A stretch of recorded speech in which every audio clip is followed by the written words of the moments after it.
Este tema de la filosofía de la vida nos vamos a dedicar fundamentalmente a Nietzsche. ¿M?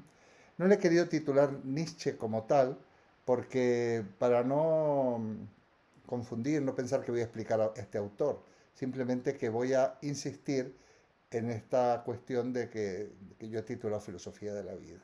¿M? Pero creo que Nietzsche es clave, no es el único, ¿eh?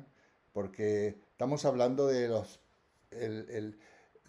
albores del siglo XX. ¿Eh? Nietzsche muere en 1900 justamente, pero van a ocurrir una serie de cuestiones que nos van a anticipar gran parte de la temática y de la problemática del siglo XX. Y entonces para mí Nietzsche es de obligado, tenemos que detenernos un poco. ¿Quién más, quién menos siempre ha leído una obra de Nietzsche? Porque se pueden leer. eh, eh, es ameno y a veces es, eh, resulta bastante impactante. O sea, no deja indiferente a nadie Nietzsche, ¿no? Tampoco hay que saber mucha filosofía académica, simplemente siendo una persona culta, se entiende perfectamente Nietzsche y somos capaces de traspasar ese lenguaje grandilocuente y muchas veces mm, muy rimbombante, ¿no? De Nietzsche, pues vamos a encontrar cuestiones muy interesantes que yo voy a intentar como, como mucho enumerar hoy. ¿Eh? Ya sabéis que estamos dando pinceladas, pinceladas que anticiparán este seminario más breve en sesiones, pero más intenso que vamos a dar a partir del mes de octubre. Eh, entonces,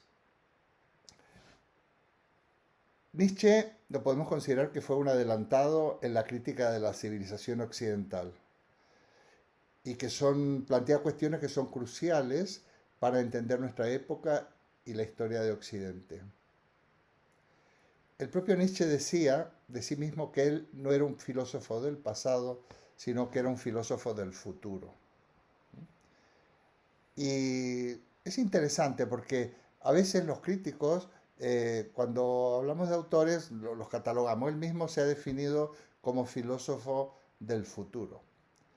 Así como Ortega y Gasset en otro contexto le puso nombre a su corriente filosófica, que no lo hace nadie, pero él se anticipó. ¿Eh? Eh, entonces también Ortega de alguna manera pues actuó de este modo. Mm, estamos en una época que Nietzsche lo sume en una gran decepción. Anticipa cuestiones muy importantes, como desde cuestiones de una manera indirecta, hasta desde el cambio climático al problema de la inmigración, pasando por el desgobierno de los países. ¿Eh? Se lee entre líneas en donde él dice ya, desde ya va diciendo que no son los políticos los que gobiernan, sino los intereses económicos, yo digo los mercados, ¿no? Entonces considera que esta es una época verdaderamente problemática, la suya. Estamos hablando de hace 120 años. ¿M? Y él considera que no se puede, que es una época que nos llevaría a no ser demasiado optimistas respecto al futuro de la humanidad. De hecho, Schopenhauer, eh, a quien Nietzsche ha leído mucho, él dice que lo mejor que se puede hacer en esta época, hablando de hace más de 100 años atrás, es una especie, de intentar conseguir una paz interior, ¿sí? Y renunciar a buscar el sentido, ya que el mundo no tiene sentido. Como no hay nada más que hacer, más vale, no hay nada que hacer, nosotros no podemos hacer nada por cambiar el decurso de la historia y evitar la catástrofe, por lo menos intentemos vivir el día a día y eh, buscar esa paz interior. Él incluso llega, Schopenhauer, a hablar de la meditación como camino o como, digamos que sería, lo único que podemos hacer son soluciones individuales. Al respecto, a ver, esto hace Uno de los temas recurrentes, que últimamente estoy en ello, ¿qué podemos hacer nosotros como individuos? Porque es la gran pregunta. ¿Eh? Podemos adscribirnos a determinadas opciones políticas, podemos unirnos a otras, digamos, a corrientes que pugnan por un mundo mejor, más equitativo, más igualitario, más, donde haya más justicia. Ahora estamos viendo el fenómeno que tenemos de la guerra de Ucrania, y sobre todo a mí me parece muy interesante reflexionar sobre Europa, cómo está actuando, hasta qué punto Europa, eh, digamos, está desempeñando un papel importante. Yo creo que sí, ¿eh? Yo creo que sí, yo creo que sí. Pero yo soy optimista, a pesar yo soy optimista respecto de Europa y respecto de democracias occidentales que no son perfectas, pero donde se respetan muchos valores que en otras latitudes se conculcan. No, no soy catastrofista para nada. ¿eh? Y creo que tenemos que ser conscientes de lo que tenemos. Pero al mismo tiempo, ¿cuál es el paso que hay entre mi compromiso individual, la cuestión política y social más general, pero no demasiado general, de nuestra propia comunidad política y el resto y la cuestión planetaria? Ese siempre es un problema. Yo he comentado, voy a dar pinceladas, yo he comentado, por si alguien luego quiere preguntar, y voy a intentar no ser demasiado pesado. Yo siempre digo que yo intento, dentro de mis posibilidades y con todos mis defectos, de vivir como yo creo que se debe vivir como se vivirá en el futuro. Vivir como yo creo que se vivirá. Esto es una decisión mía, pero luego yo sí la escribo, y cuando la escribo digo, esto es muy kantiano, es muy kantiano.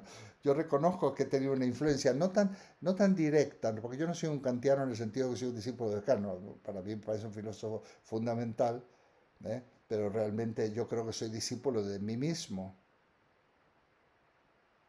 A propósito, espero no perder el hilo, cuando un, eh, alguien va a ver a Heidegger en la Selva Negra, esto me lo contó mi profesor Echauri, que era un gran heideggeriano y lo conocía en persona, y le dice a Heidegger, lo admiro mucho, profesor y demás, yo soy discípulo suyo. Entonces dice, pues entonces usted no es discípulo mío, porque usted tiene que ser discípulo de usted. ¿No? Usted no es mi discípulo, porque yo pienso por mí mismo. Entonces, o yo pienso como usted, le dijo, yo pienso como usted. Digo, pues muy mal. Dice, usted tiene que pensar como usted mismo, ¿no? Y entonces, en ese sentido, yo creo que es más sano no ser discípulo. O sea, una cosa es reconocer los aportes, o ser discípulo, sí, en tanto maestros, tanto maestros vivos que yo tuve como maestros que estaban muertos hace mucho tiempo, como algunos filósofos clásicos o modernos, ¿no?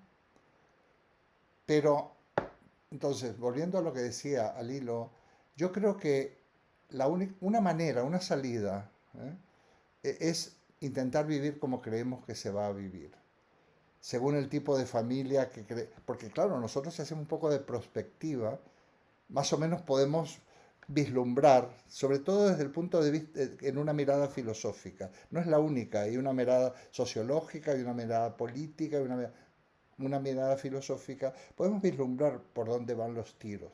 Yo no creo que esto se vaya, espero no equivocarme, ¿no? Que vaya a apretar Putin el botón y que ya está calculado cuánto tardaría llegar a Tres Cantos la onda expansiva, creo que son 7 minutos y pico. Bueno, digo Madrid, pero Tres Cantos y Madrid es lo mismo. 7 minutos y pico desde que aprieta el botón hasta que esto se va al garete, ¿no? Entonces, yo creo que esto es una salida. Cada uno le puede poner contenido. Vivir como creemos que se va a vivir. No aferrarnos a ciertas maneras, modos de vida que ya no tienen sentido, a mi modo de ver. Pero para eso uno tiene que haber hecho una crítica de la cultura y de la civilización y de la sociedad en la que vive, y de alguna manera también haber, por formación y por acción, haber ido vislumbrando una filosofía de la vida que cada uno de nosotros tiene y que uno va forjando a lo largo de años, ¿no? Bueno, voy a lo mejor insistir en esto. Entonces, esto tendrá que concretarse. ¿Qué quiere decir? Y ahora voy a ir dando unos elementos simplemente informativos y unas pinceladas sobre el pensamiento del autor. Una de las cuestiones claves para entender el pensamiento de Nietzsche es la relación que hay entre lo apolíneo y lo dionisíaco en en la civilización humana, en nuestra historia, en nuestra cultura. Esto lo trata en su primera obra, que es El nacimiento de la tragedia. Digo de paso por si queréis ir leyendo.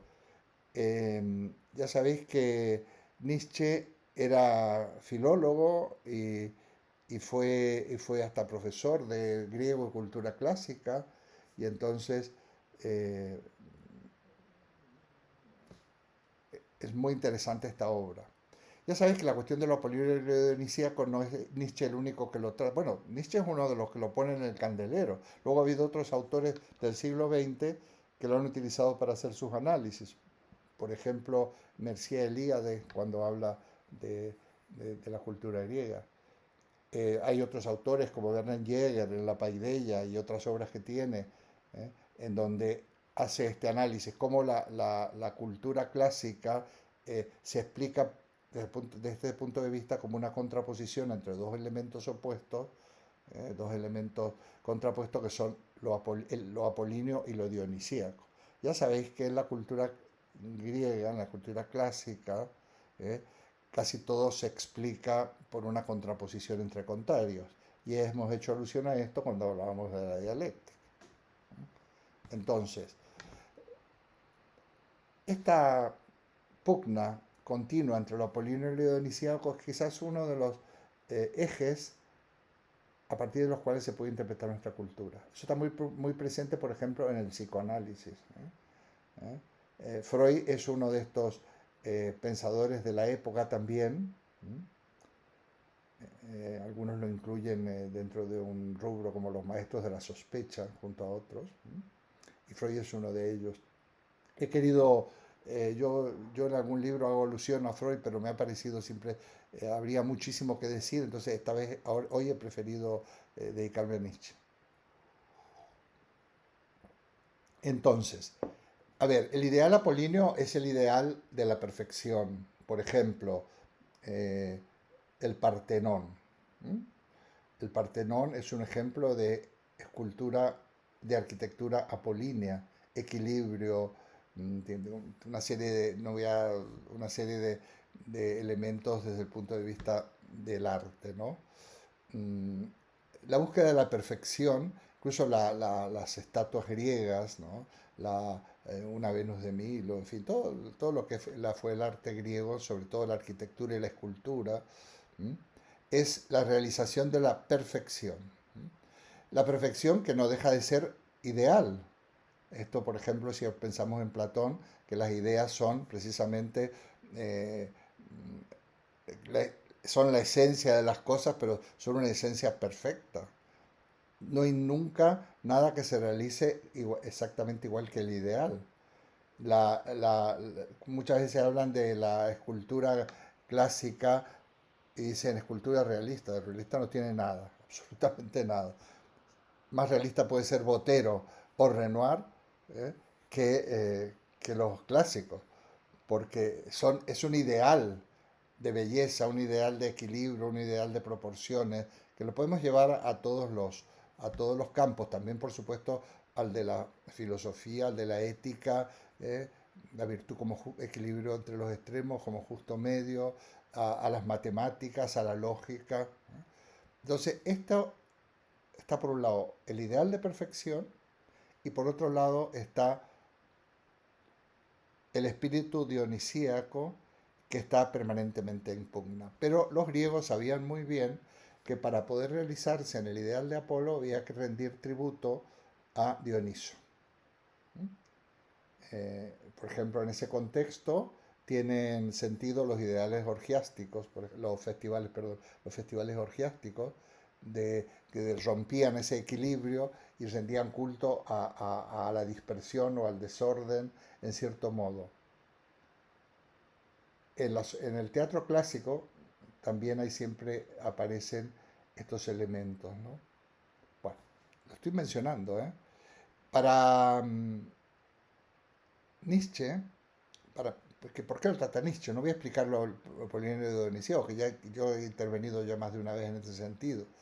Dice que esta civilización se ha dedicado a potenciar lo apolíneo en detrimento de lo dionisíaco. Y esto, a ver qué pasa, ya veremos.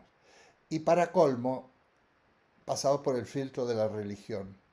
O sea, la religión ha teñido de una determinada manera este ideal apolíneo, uniéndolo a ese ideal de la religión, ¿no? En este caso la judío-cristiana, ¿no? Y esto ha hecho muchísimo daño. Freud, en El malestar de la cultura, eh, realmente él relaciona lo dionisíaco con con las cuestiones instintivas, las pulsiones vitales y demás, que se ven sofocadas precisamente en pos de ese supuesto ideal apolíneo. Otro de los temas importantes en Nietzsche es el tema de la culpa. Eh, También lo trata Freud. Freud es un gran conocedor de Nietzsche. La clave está en que somos deudores de lo que tenemos, debemos nuestra vida. Nuestra vida se debe a un ser superior al cual tenemos que estar continuamente rindiendo pleitesía. Se nos echa a la vida con la carga de la culpa, pero toda culpa debe ser expiada. Nosotros hemos sido arrojados al mundo, ¿eh? Con esta pesar, con este, con este peso de la culpa. Ya habíamos comentado la semana pasada o la anterior la cuestión del pecado original, ¿no? Esta expresión arrojados al mundo es muy interesante porque se va a repetir también en el existencialismo del siglo XX. Por ejemplo, Jean-Paul Sartre habla de que somos arrojados al mundo, ¿eh? Nadie nos pidió permiso para nacer, pero tampoco podremos elegir no morir. Pobres de nosotros, que desvalidos vamos a incurrir en la culpa porque somos transgresores por naturaleza. Vamos a pecar, vamos a transgredir. Somos culpables como Edipo, sin podernos oponer a esta tendencia, a este sino. El mito de Edipo es muy interesante porque Edipo es culpable de algo y realmente se mortifica y sufre por haber matado a su padre y haber tenido una relación incestuosa con su madre, pero Edipo nunca decidió hacer esto, todo lo contrario. ¿Mm? Y sin embargo el destino se cumplió y somos culpables casi por naturaleza. Curiosamente, el tema de la culpa no solo es una cuestión de tipo de origen hebraico, del origen judío de este judeo-cristianismo. Al contrario, ha sido el cristianismo el que se ha aprovechado de este elemento también constitutivo de nuestra cultura, que es el sentimiento de culpa incorporado a la naturaleza humana para ahí afincar la cuestión del pecado original o para potenciar esta, esta creencia en el pecado original que también es una sujeción, ¿no? Seguramente eso está en la Biblia, lo del pecado original.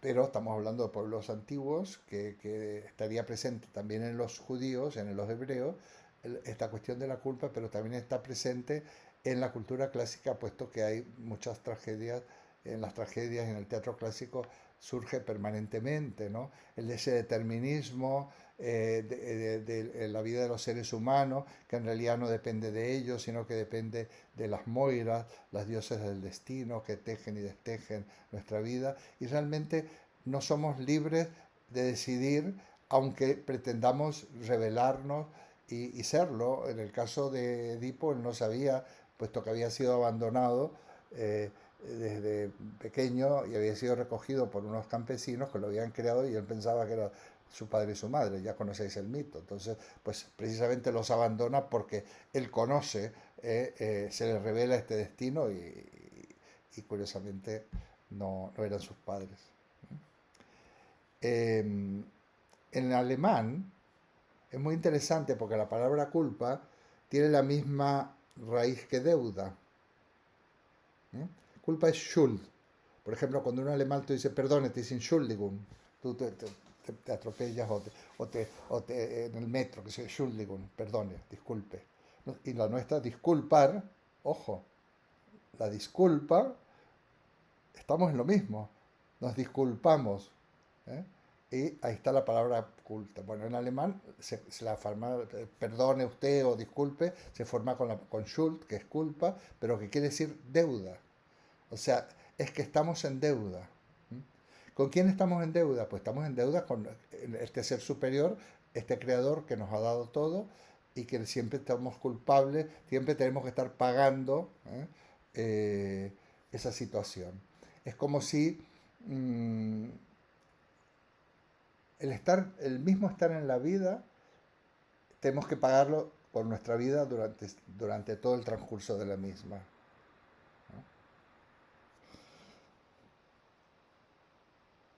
Otro tema para el debate. Yo estoy planteando cuestiones para más o unos textos que os puse que se las traen también para que podamos hablar. Otra cuestión es el nihilismo, la cuestión del nihilismo, que es otra de las características del pensamiento nietzscheano. Y lo vamos a definir, ¿no? Nihilismo es la situación en la que nos encontramos donde todo ha perdido valor. Nihilismo viene de nada en latín, que significa nihil. Entonces, estamos en una situación de desvalorización, de desfondamiento. ¿eh? Y entonces, nuestra época es nihilista, porque no ofrece nada, porque es vacía. Como veremos luego, hasta los dioses han huido y no nos hemos dado cuenta. Dios ha muerto y no advertimos su ausencia. Ya lo hemos dicho también, están muy relacionados los temas. Y lo más terrible de esta época nihilista es que que nos han quitado la ilusión. No tenemos esperanza. Yo en un artículo mío por ahí digo que tenemos derecho a la esperanza. ¿eh? Por eso digo, si el curso próximo yo soy capaz de hacer una programación inteligente, podríamos, podríamos buscar alguna serie de temas para que hablemos. ¿Por qué quiere decir esto de derecho a la esperanza? La verdadera regeneración que necesita el hombre actual está representada en Nietzsche por el superhombre. ¿eh? Otro de los temas muy controvertido, pero muy interesante. Mi interpretación ¿eh? Eh, es que el superhombre es el hombre nuevo. O sea, el buscar, ir hacia el superhombre es permitir que surja el hombre nuevo. Y yo interpreto que el superhombre no es un individuo. El superhombre es un tipo de sociedad en donde sería así ¿eh? Como que el superhombre somos todos los seres humanos juntos. Nos convertimos en superhombre. Hay un verso de Benedetti que todos conocéis, ¿no? Porque además también está en alguna canción, cuando dice que juntos somos mucho más que dos. Eh, digamos que, no digamos unos cuantos unidos, somos mucho más que la suma concreta de los individuos.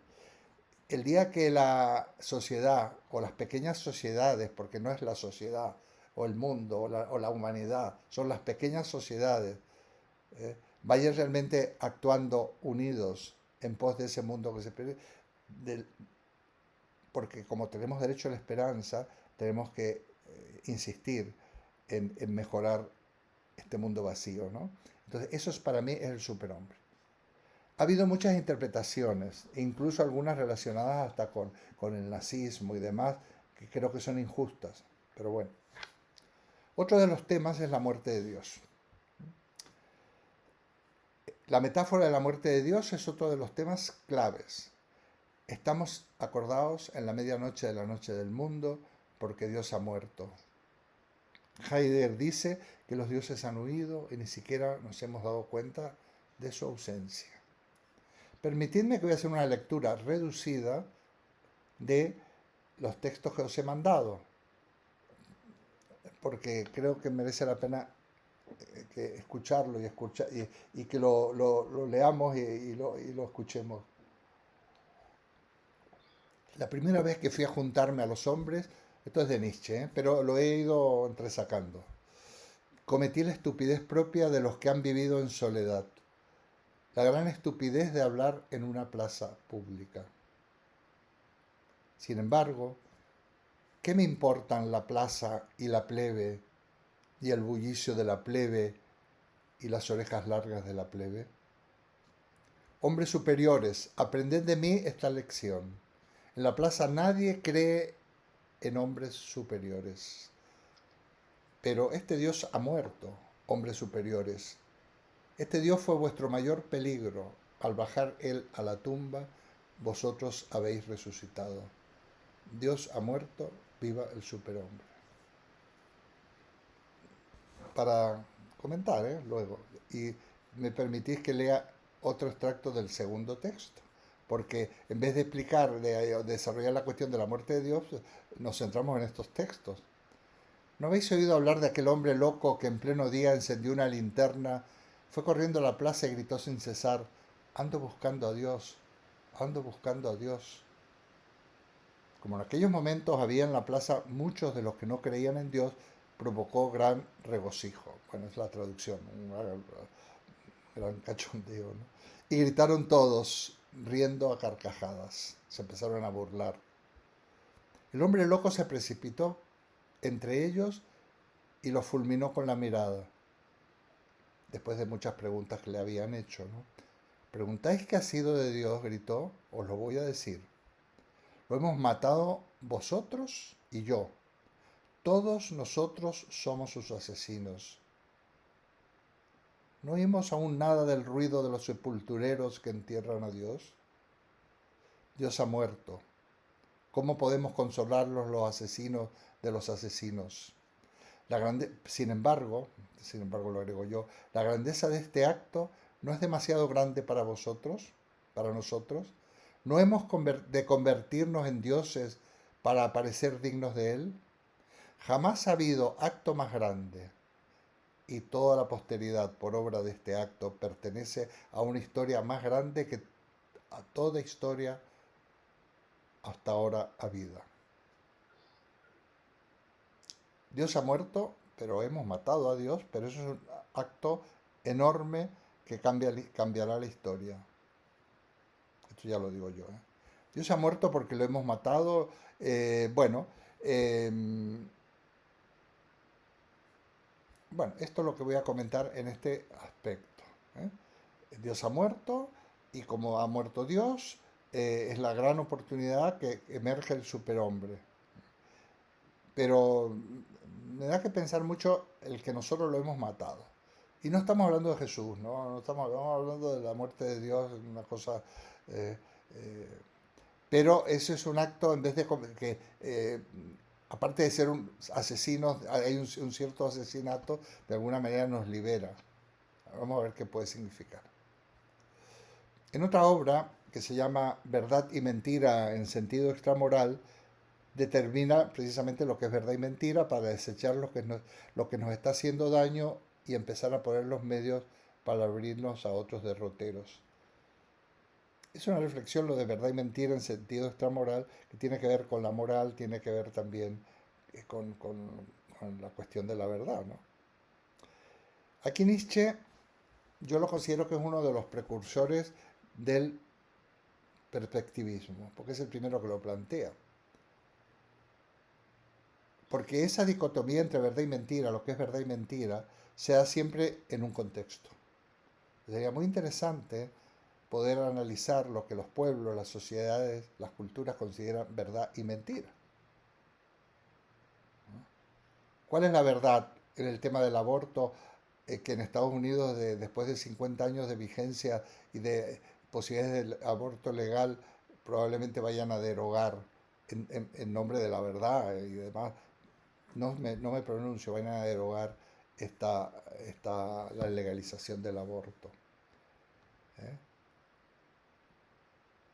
Otros días veía en la televisión, no en la televisión no, en una de estas cosas que hoy en día no sé si lo ves en la televisión o lo ves simplemente en internet, en algo que te lleva. Un grupo que se llama Los Heraldos de Cristo, que además están construyendo una super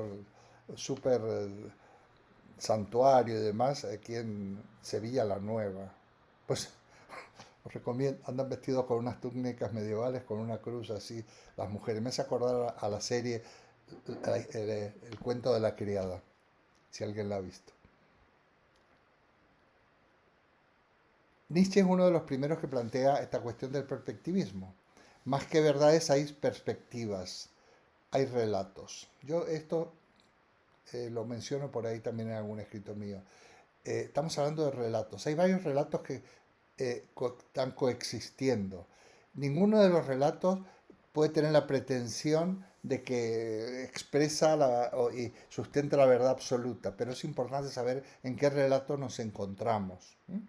Y descubrir incluso relatos tramposos. En fin, es complicado, pero se puede adquirir una cierta sagacidad si estamos atentos eh, y somos honestos y que tenemos ganas de aprender liberándonos de los prejuicios.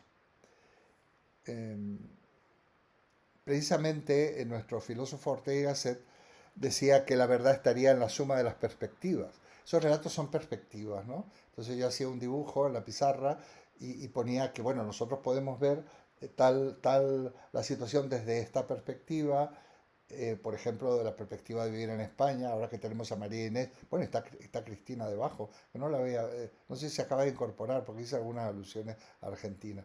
Eh, y hay una perspectiva que desde América Latina, y realmente, pero como las perspectivas y los relatos apuntan a lo mismo, hay un momento como de confluencia en ese núcleo, que es muy fenomenológico también, en donde ahí estamos merodeando la verdad, sobre todo en las confluencias entre las perspectivas. Eh, por ejemplo, el tema de los derechos humanos no se vive y no se interpreta de la misma manera en todas las latitudes y en todas las culturas del planeta. Sin embargo, hay que ver pero sin embargo hay un común denominador. También es interesante esto de común denominador. Nosotros ahí encontraríamos un poco algo de fundamento por algunas cuestiones que también aquí han salido. Pero bueno, es importante que siempre lo que decimos se produce en un contexto, tiene que ver con una perspectiva, es como diría Enrique Dulce, el filósofo argentino mexicano, todo se da en un horizonte de comprensión. Otro temazo, ¿eh? Para Nietzsche hay que refundar la filosofía y para lo cual tenemos que realizar una ruptura con la moral y con la religión, porque tanto la moral como la religión occidentales son enemigos de la vida, son negadores de la vida. Él es un crítico radical de la cultura occidental, pero sobre todo en estas cuestiones de la religión y de la filosofía. Hay que refundarla. Precisamente la va a refundar el superhombre. Y y tiene, por lo tanto, hay que radicar y potenciar lo que él le llama la voluntad de poder. que va a ser el elemento clave del superhombre. Estoy dando pinceladas, ¿eh? Luego yo creo que según vuestro interés podemos ir aclarando cuestiones. Aquí también hay cuestiones que han sido polémicas y lo son. Para mí la voluntad de poder es la defensa de la vida. Es una voluntad de poder que es defensa de la vida, incorporando también lo dionisíaco. No en vano a estos movimientos se les ha llamado vitalismo. A mí no me gusta etiquetar o rotular, pero a veces se pone, por ejemplo, Schopenhauer, Nietzsche, el propio Freud en ciertos aspectos, vitalismo. Bueno, si vitalismo tiene que ver con ese buscar, digamos, radicar y tener en cuenta o partir de la vida sin negarla, pues así sea. Para Nietzsche, el hombre actual es la transición del animal al hombre futuro. O sea, somos un paso en la consecución del ser humano futuro. Fijaos que esto ya está presente en la dialéctica, tanto la dialéctica hegeliana como la dialéctica marxiana, está presente. Realmente el ser, bueno, y sería muy interesante desde el punto de vista de la antropología, ¿no? El ser humano ha ido pasando por distintos estadios, ¿eh? Donde hemos ido, si somos optimistas, yo lo soy, no puedo evitarlo, nos hemos ido humanizando. O sea, al mismo tiempo nos hemos ido también, cuando el ser humano se humaniza, se construye a sí mismo y va emergiendo por sucesivas contraposiciones dialécticas, digamos, exponiéndose, adquiriendo experiencia, volviendo a sí mismo, volviendo a salir y demás, vamos creciendo como seres humanos y somos capaces hoy en día de hablar de estas cosas, que significa evolución, al mismo tiempo como nuestra cultura, al menos la cultura occidental, es como básicamente dialéctica. Esto no es nada demostrable, es simplemente una manera de analizar y de clasificar, pero también crece lo contrario. ¿Eh? ¿Qué sé yo? Crece la tecnología, crece la ciencia, mejora la medicina, paralelo, crece la contaminación, el uso individuo de la tecnología y de la ciencia, el uso, digamos, eh, indiscriminado e inmoral de la medicina, etcétera. O sea, parece ser que son cosas que van unidas. El, la tesis y la antítesis. Siempre hay gente verdaderamente entregada a causas muy nobles y hay asesinos, eh, dominadores, tremendos, ¿no? Explotadores. eh, por lo tanto, podemos decir que estamos en una transición hacia ese hombre, hacia ese superhombre. Según Nietzsche, nuevamente parafraseado, mejor dicho, he cogido trozos de Así habló Zaratustra, que es una de las obras.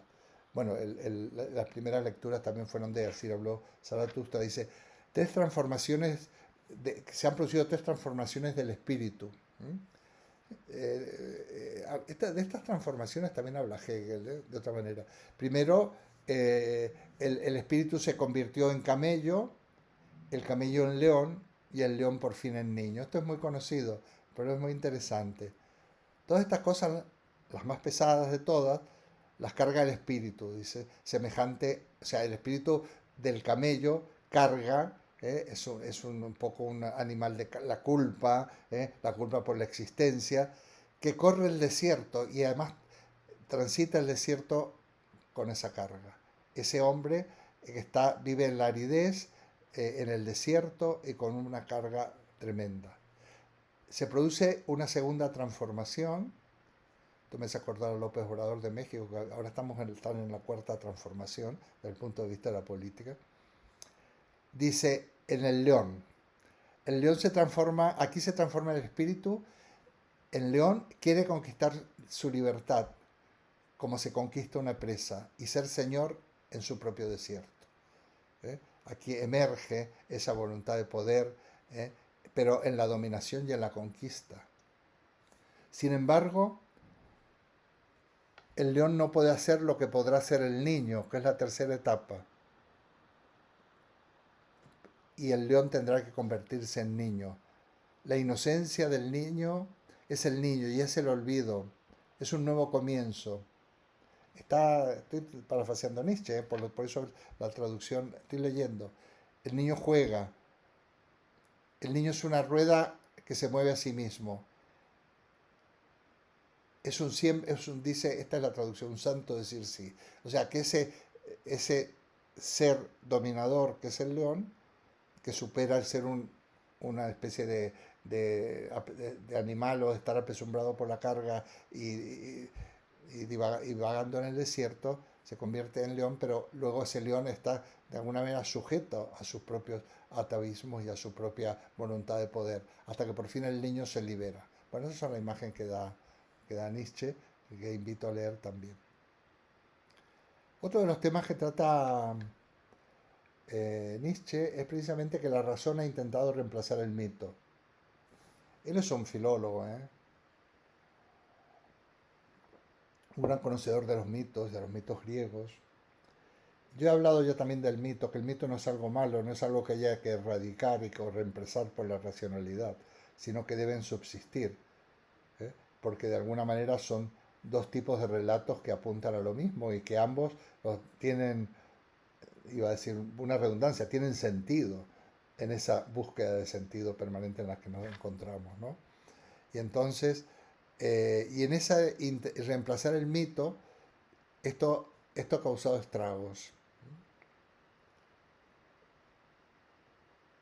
No hay peor cosa si el mito que tiene algo que ver con lo que Dussel llama el núcleo ético mítico, esa raíz eh, eh, básica de los pueblos, lo que nos hace ser españoles o, o latinoamericanos. Yo no me atrevería a decir argentinos, porque habría que ver si realmente existe un etos argentino independiente de y un etos paraguayo y un etos chileno.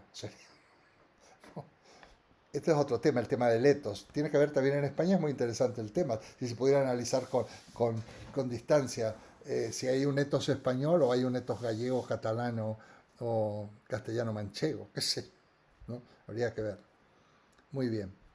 Pero esa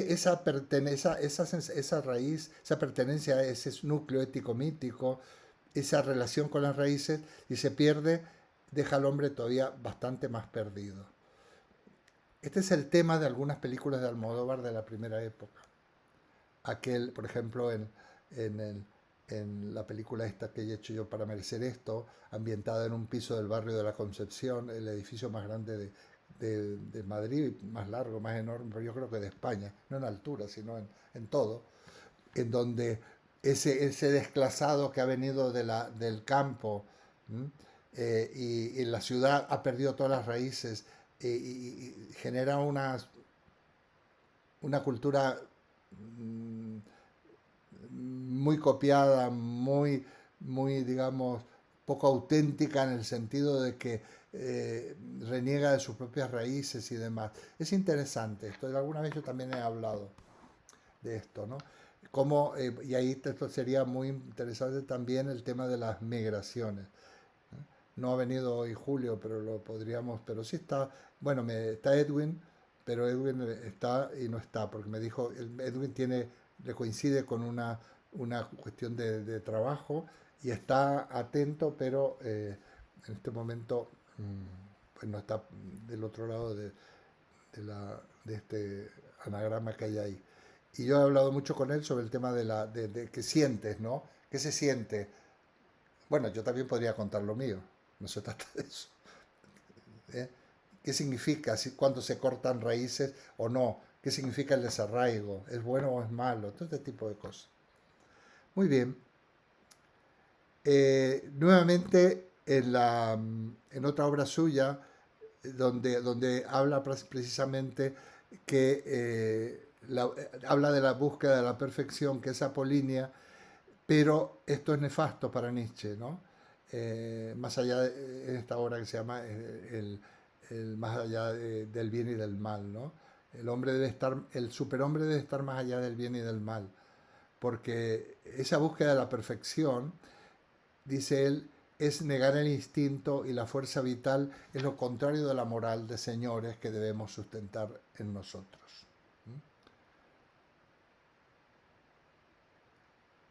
En la medida que creas en la vida, dice Nietzsche, bueno, no literalmente, perdón, en la medida que creas en otra vida, estás renunciando y denigrando esta vida. Aquí saldría nuevamente el tema de otra vida, o sea, si realmente estás postergando y estás quitando valor a la auténtica vida que tenemos, que es esta. Por lo tanto, el hombre debe ir más allá del bien y del mal, y esto es lo que se conoce en Nietzsche como la transmutación de los valores.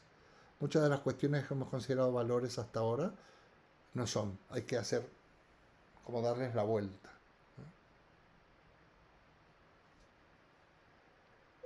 La moral imperante para Nietzsche nos empequeñece. Esto es un tema controvertido. Los seres humanos nos comportamos como esclavos, como siervos, y aceptamos resignados. La moral nos hace esclavos y nos hace siervos, ¿eh? Y nos empequeñece. Se nos engaña, ¿eh? Con que esa es la vida justa y recta, se nos engaña con que va a haber otra vida y de ese modo se nos domina. Somos seres dominados, según Nietzsche, y debemos librarnos de ello. Debemos ser responsables y artífices de nuestra vida.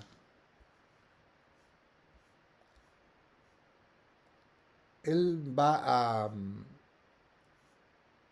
Bueno, en el tema del placer y del sufrimiento, que es otro de los temas que está presente en, en varias obras de Nietzsche, ¿eh? Digamos que el ser humano en nuestra cultura, según Aristóteles, ¿eh? Eh, orienta su vida y el conocimiento a la felicidad. Pero la gran pregunta es, ¿qué es la felicidad? Para Freud, por ejemplo, la felicidad es la búsqueda del placer y la evitación del sufrimiento y del dolor.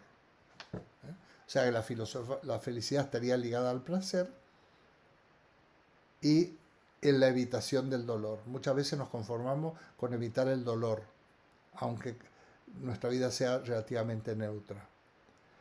Nietzsche dice, hay una frase que siempre me ha gustado mucho, que quien dice sí a todo placer, dice sí a todo dolor. O sea que en el placer mismo está incluido el dolor. No olvidemos el principio del placer de Freud, que es interesante, como a veces construimos nuestra propia historia, nuestra propia biografía en pos de ese principio del saber, del placer, en donde conservamos lo bueno, lo placentero, y sepultamos, enterramos y olvidamos lo malo. Si recordamos de la juventud, del colegio, decía yo, de la mili, de cuando éramos pequeños, hemos construido una historia idílica y porque hemos preferido borrar todos los dolores y todos los sufrimientos que hemos tenido.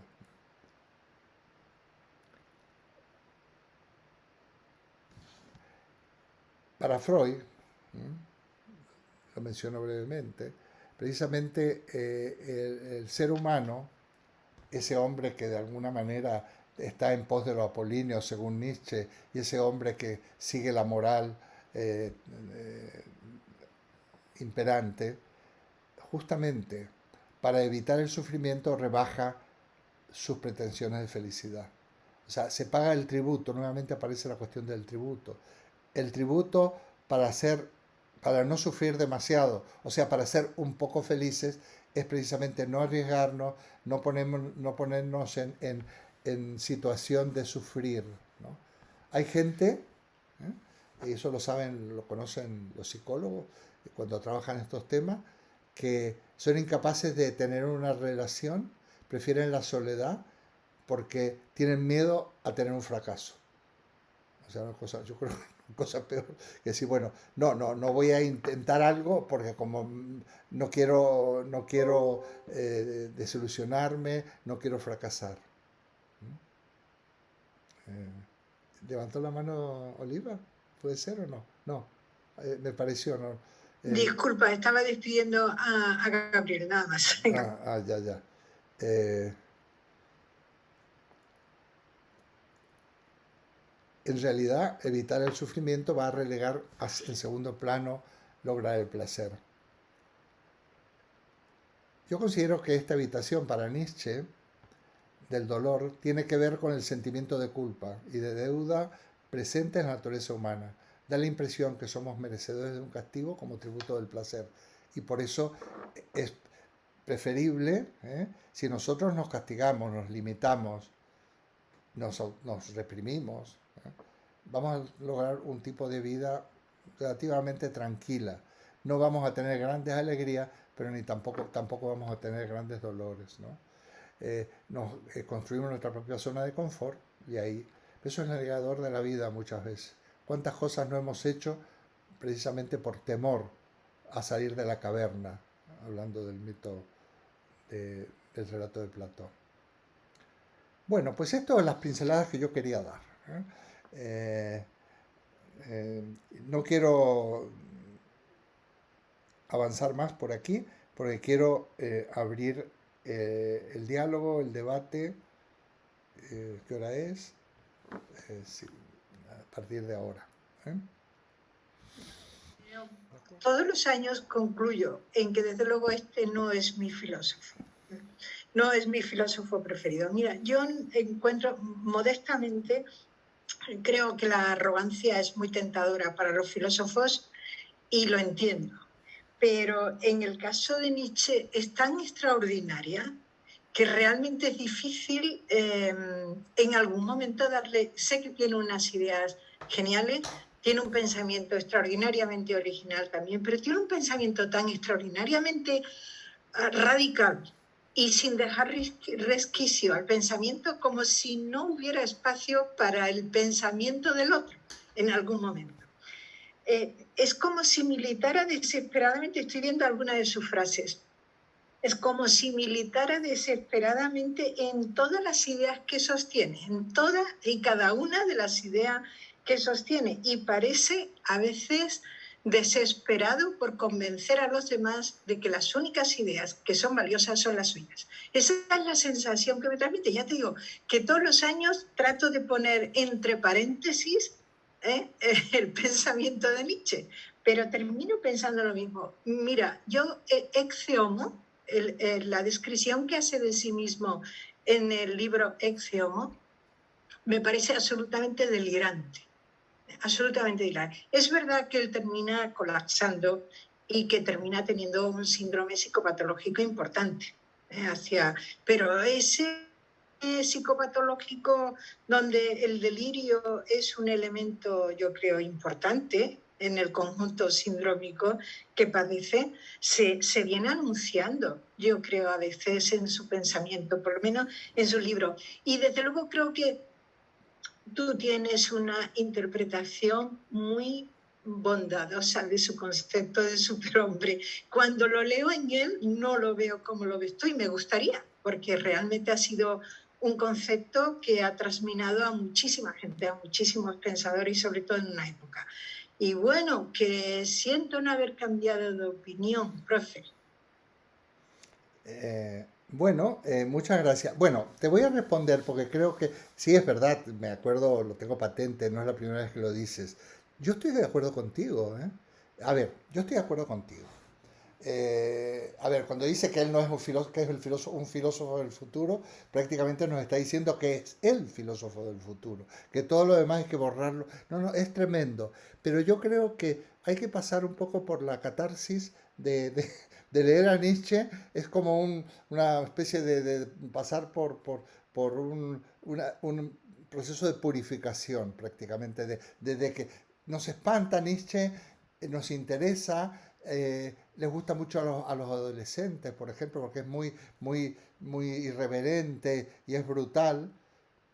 tiene algunas descripciones que no le he querido quitar cuando habla de la plebe y las orejas largas de la plebe, y muchas veces esto se ha utilizado por ciertos sectores, ¿no? Hablando incluso de los judíos y de la resignación de los judíos, cómo iban, no se rebelaban, iban a... Aquí hay unos temas, es enorme, pero ¿por qué lo traigo yo? Mira, vamos a recordar a Kierkegaard, otro que se las trae, otro que se las trae. ¿Eh? En Temor y Temblor, que es su diario íntimo. También, tú como psicóloga ya podrías decir todas el síndrome lo que tiene. Kierkegaard, en un determinado momento, él se había enamorado de una de las hermanas Schlegel, estas, no, de una de estas de la época, porque estaba todo en el mundillo del romanticismo de todos estos músicos intelectuales, y él considera, no te puedo decir exactamente dónde está, pero siempre me impactó, yo lo leí muy joven, que como él no podía, estaba enamorado de una mujer y salía con, bueno, tenía esta relación, qué sé yo, pero la deja porque él dice que se tiene que dedicar a Dios. Y que se tiene que, pero no en el sentido de que uno se hace sacerdote, no, no, se tiene que dedicar a Dios.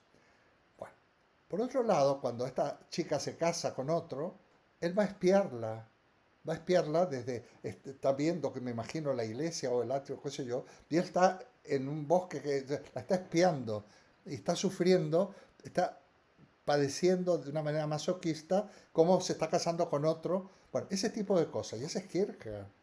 Y ese es Kierkegaard. Entonces, ¿qué quiere decir todo esto? ¿Por qué lo pongo yo? Eh,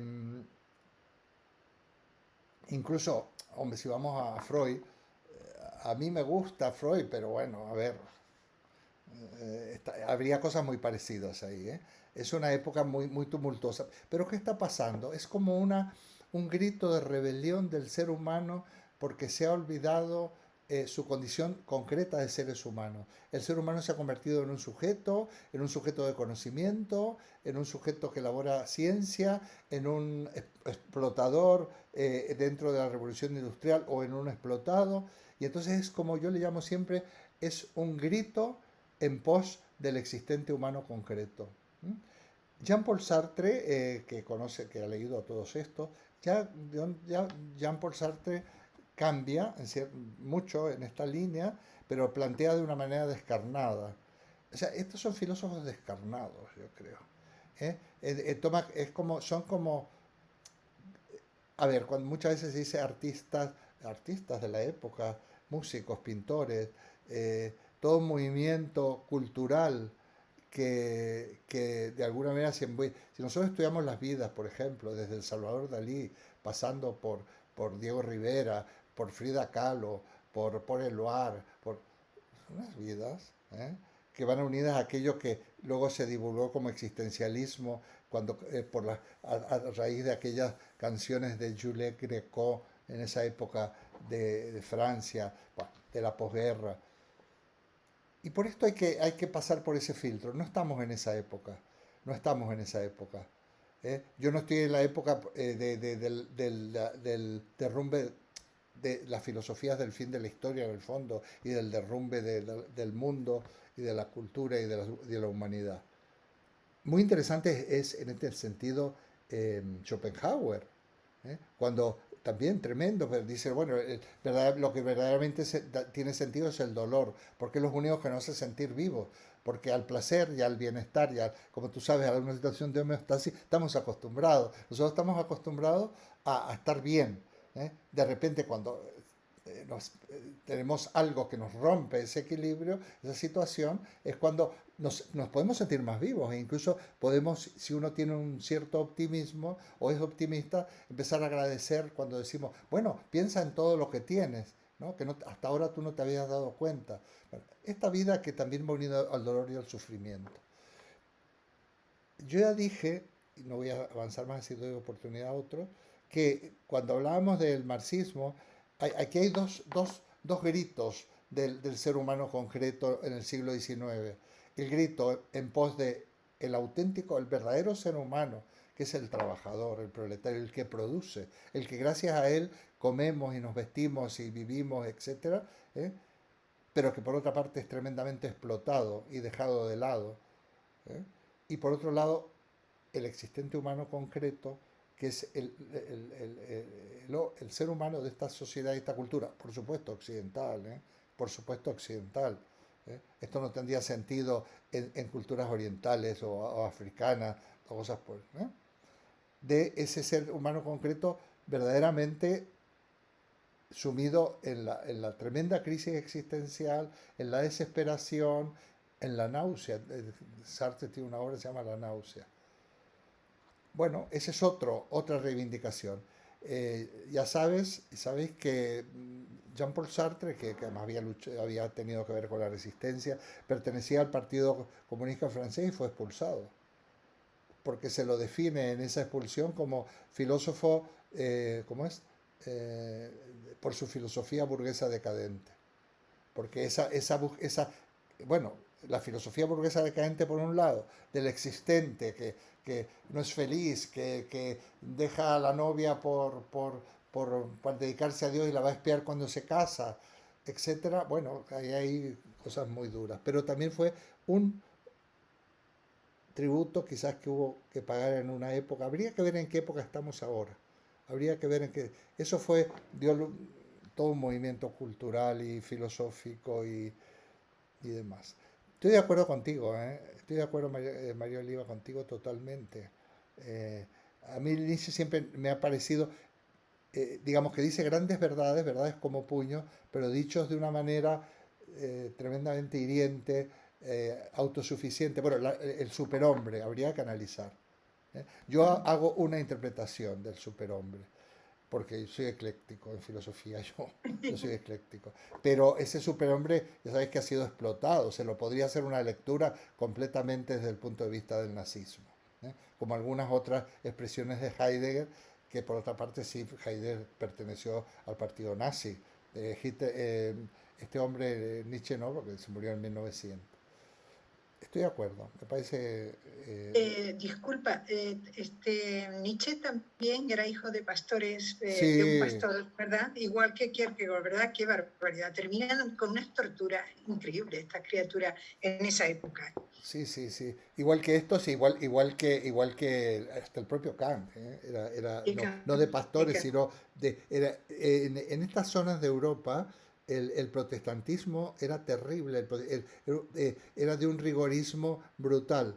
Es lo que ahora está presente, que hablamos la semana pasada en estas iglesias que están proliferando tanto en América Latina, evangélicas, que ahora ya como no se les llama protestantes, y que son terribles y que están unidas bueno, todos estos a sojuzgar, a dominar, ¿no?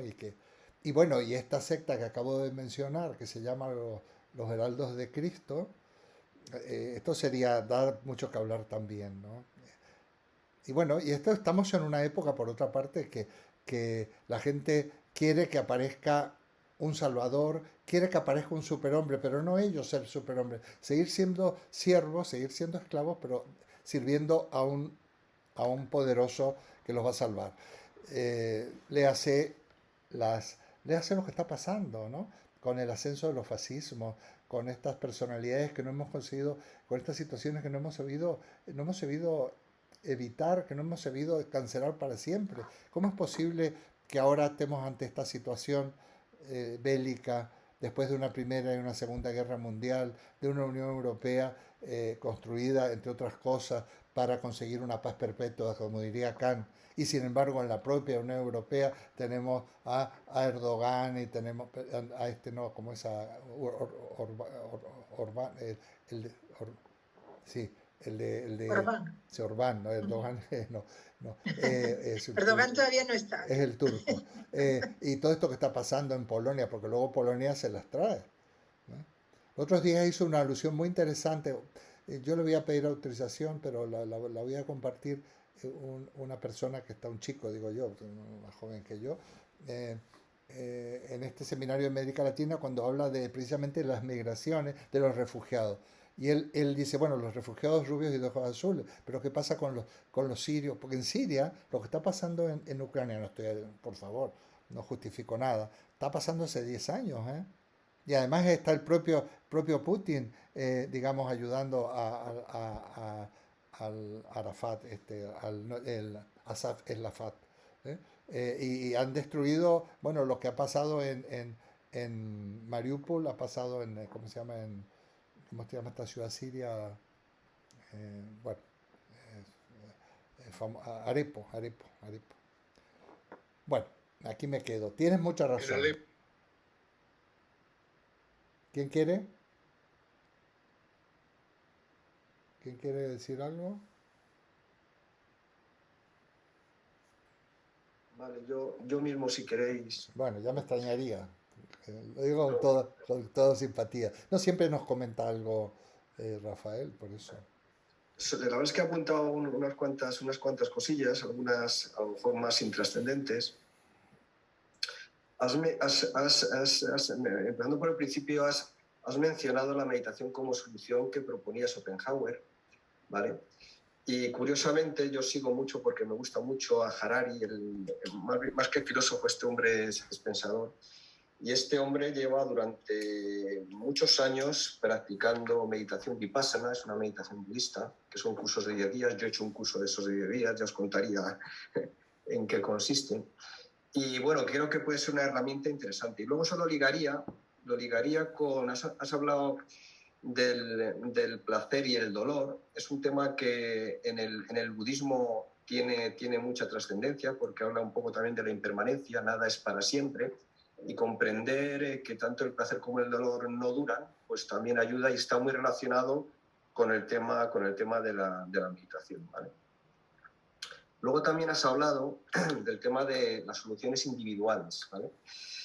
Y el qué podemos hacer. El qué podemos hacer, digamos, entiendo que esa visión optimista que tenías, de alguna manera, de un poco de la Europa occidental, de un poco de progreso hacia el humanismo y tal. Y la verdad es que yo creo que se pueden hacer, o sea, independientemente de votar, por ejemplo, que es una de las pocas cosas que aparentemente se pueden hacer en dirección a hacer lo que tú consideras que es justo o bueno, se pueden hacer pequeñas, o sea, en la vida cotidiana se pueden hacer multitud de cosas, ¿no? Desde actitudes ecológicas reciclando a plantearte transporte público, o cuando haces un viaje en avión si lo puedes hacer en tren. O sea, quiero decir que siempre se pueden hacer cosas en dirección a si tú estás buscando hacer algo mejor, ¿no? Temas como voluntariado, o simplemente creando opinión, quiero decir. Tú cuando hablamos, o por ejemplo yo cuando voy a clases de inglés, pues expresando opiniones, digamos, mesuradas, intentando defender tus ideas de una manera razonable, ¿vale? Entonces, realmente yo sí creo que a un nivel un poco más local, sí se pueden hacer cosas, ¿no? Y pagando tus impuestos, por ejemplo, también. Quiero decir, teniendo un comportamiento ético de alguna manera, quiero decir, o sea, planteándote cada día los actos que haces y que esos actos vayan en una dirección ética. Eso además sirve también un poco como, si tú lo haces, lo ven los demás, sirve de ejemplo. Eso es algo como que se extiende de alguna manera, ¿vale? Entonces yo creo que independientemente de las sombras de la extrema derecha y estas cosas que ya hemos comentado otras veces, yo creo que sí hay posibilidades de hacer de alguna manera, ¿vale?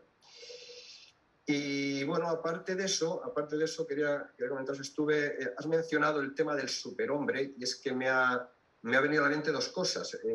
Un tema también de Harari. Él tiene uno de los libros dedicado al Homo Deus, que no sé si iría o sea, como el hombre como Dios, Y es que estuve casualmente la semana pasada en una mesa redonda de transhumanismo en el Círculo de Bellas Artes, en el cual se habla un poco también del peligro que implica la aplicación de la tecnología en el hombre de alguna manera, ¿no? Entonces, se habla un poco de que incluso como que los teléfonos, por ejemplo, ya, aunque no están dentro de nuestro cuerpo, porque todo esto del transhumanismo va un poco en el concepto cyborg, etcétera, ¿vale?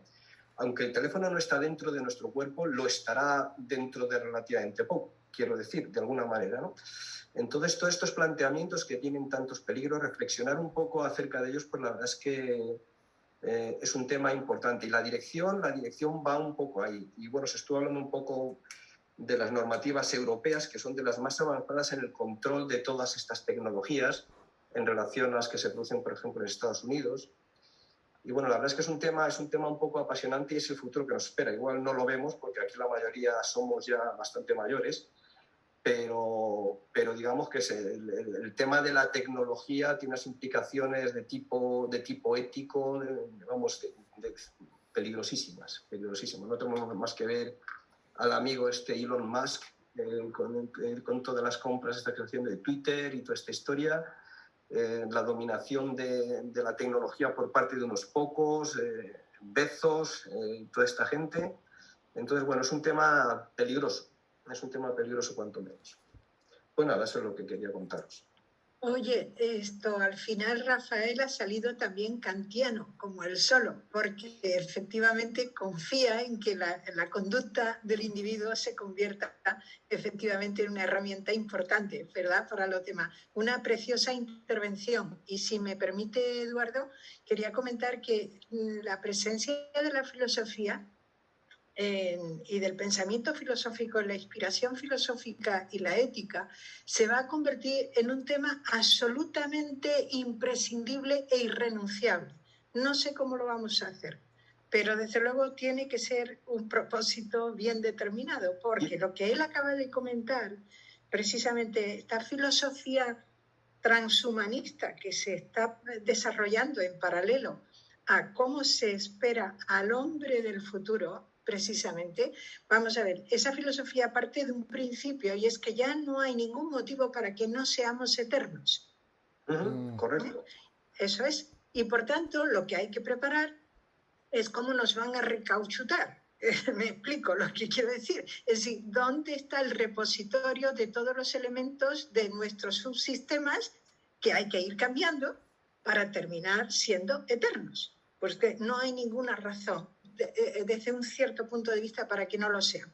Ya hemos prolongado la vida hasta los 100 años, etcétera, etcétera, y de alguna manera algunos defienden que está el mundo de la ciencia preparado para ir cambiándonos los subsistemas en un cierto repositorio donde, bueno, te cambiarán el corazón, te cambiarán el hígado, te cambiarán esto, te cambiarán lo otro y te cambiarán a bases, no de cambiar haciendo una sustitución de órganos, sino, como acaba de decir Rafael, evidentemente creando un hombre cibernético, en permitirme la expresión, donde vas incorporando cómo va a ser la estimulación cerebral, cómo va a ser el lenguaje, cómo va a ser tal.